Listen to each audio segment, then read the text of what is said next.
Hey there, I'm Ken Levine. I'm the creative director of Irrational Games, and we're going to talk about a little bit about BioShock today. I've been asked a lot about the inspiration for BioShock. One of the cool things about doing this show in New York is that New York really is a huge inspiration for BioShock. I grew up around here, and all the buildings like the Chrysler Building and the Empire State Building and the Rockefeller Center always really inspired me when I was a kid. In fact, when we started the game, I went over there with a camera, and my wife and I just took pictures of the little details, little light fixtures and little floor panels. In fact, there are things right out of the Empire State Building in the game, very close to it.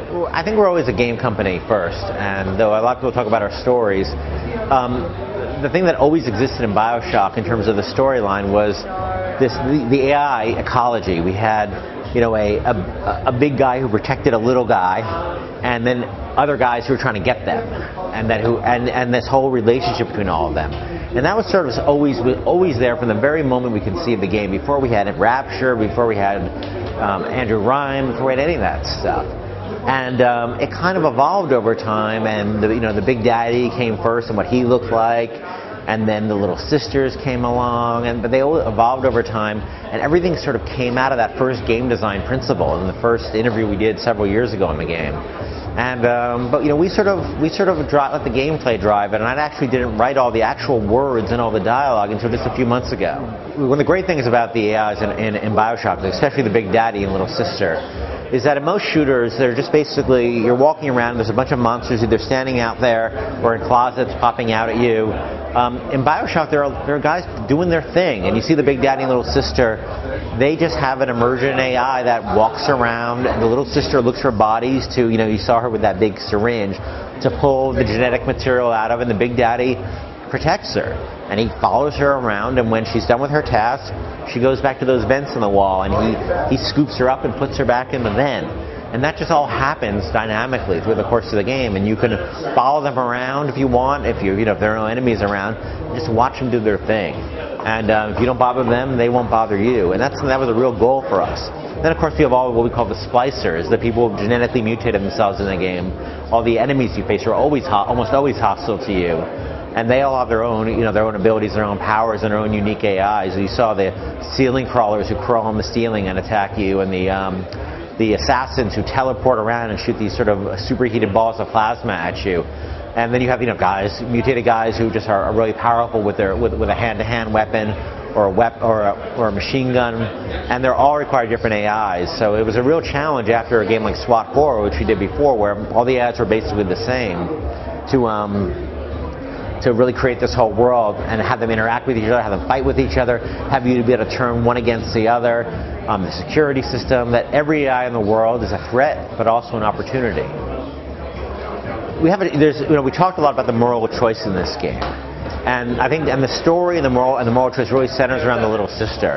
And you have a choice, and it's an ambiguous choice because there's a character, Atlas, your guide, who when you first encounter the Little Sister, and you'll see it when you play the demo tonight, says to you, those aren't little girls anymore. Those things are gone. They're creatures who've been genetically modified. There's not a little girl there anymore. And if you're going to save your life, the life of me and my wife and child, and this is your friend who's been helping you, you're going to have to harvest this genetic material from these creatures who are no longer children anymore. And then you have another voice who's saying, no, this woman Tenenbaum, and you'll meet her tonight when you play the game, who says to you, no, these are still children. These are still children, and you can't. You have to save them and turn them back into little girls, back into what they were. But Atlas tells you, you're going to listen to her? She's the one who made those little things in the first place. So there's a huge amount of ambiguity there, and you're not really sure who you should trust or who you should believe or what's really going on. So it's not a black and white choice.